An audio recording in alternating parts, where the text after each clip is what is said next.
गावातले तंटे गावात मिटवण्यासाठी दिवंगत गृहमंत्री आर पाटील यांनी महात्मा गांधी तंटामुक्ती योजना आणली। पण या चांगल्या योजनेचं पोलीस दलानं भ्रष्टाचाराचं कुरण केलं। हिंगोली जिल्ह्यात तंटामुक्तीत 84 लाखाचा भ्रष्टाचार केल्यामुळे 5 पोलीस अधिकारी, 5 पोलीस कर्मचारी, अनेक गावातले तंटामुक्त समितीचे अध्यक्ष, ग्रामसेवक दोषी ठरलेत। मुख्यमंत्री देवेंद्र फडणवीस यांनी दत्तक घेतलेलं गाव सुद्धा यातून सुटलेलं नाही।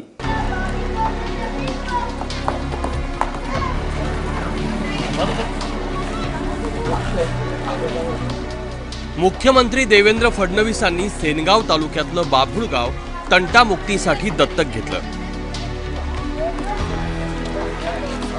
गावाला 3 लाखांचं बक्षीसही मिळालं। पण पोलीस स्टेशनच्या अधिकाऱ्यांनी तंटामुक्ती अध्यक्षाच्या हातावर फक्त 30,000 टेकवले। खोट्या पावत्या तयार केल्या, बाकीची रक्कम गायब। निधी आमच्या ग्रामपंचायतच्या खात्यावर जमा झालेला नाही। त्याप्रमाणे आम्ही ग्रामपंचायतीची भेट घेऊन तसे प्रमाणपत्र ग्रामसेवकाकडून प्राप्त करून घेतले आणि तसा अहवाल आम्ही आमच्या वरिष्ठ कार्यालयाला सादर केलेला आहे। 3 लाख रुपयाचा पार झालेला आहे। गावाच्या निधीसाठी आला होता 3 लाख रुपयासाठी, त्या पार झालेला कळालं। आता काय चौकशी चालू आहे। तुमच्या 1.5 वर्षात काही निधी आले का? नाही, काहीच नाही। दिवंगत गृहमंत्री आर पाटील यांनी गावातले तंटे बखेडे मिटवण्यासाठी महात्मा गांधी तंटामुक्त योजना आणली। आर पाटील यांचं राज्यभरात कौतुक झालं, पण या चांगल्या योजनेचं पोलिसांनी भ्रष्टाचाराचं कुरण केलं। 2012-13 साली हिंगोली जिल्ह्यातल्या 28 गावात तंटामुक्तीचं उत्तम काम झाल्यानं हिंगोलीचा राज्यात 2रा क्रमांक आला।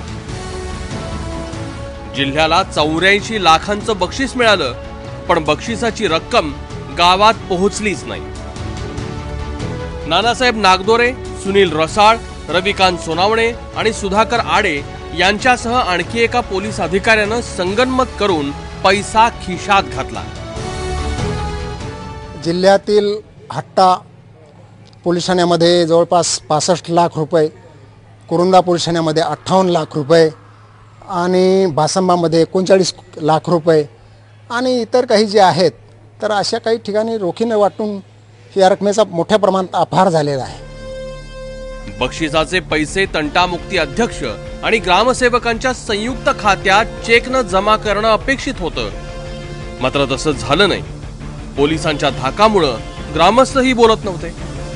एवढी रक्कम चेकनं द्यायला पाहिजे होती। किती रक्कम होती? 3 लाख रुपये असे चेकनं द्यायला पाहिजे होते, त्याने नगदी दिलेले असं दाखवलं आणि सही त्या तंटामुक्ती अध्यक्षाची त्याच्यावर सही आहे। आणि तो जर निधी 2-3 वर्षापासून अगोदर तयार झालेला होता आणि त्याने 2 वर्ष झाले उचलला। आम्ही तक्रार दिली, पण आतापर्यंत काही त्याची व्यवस्था लागू शकली नाही।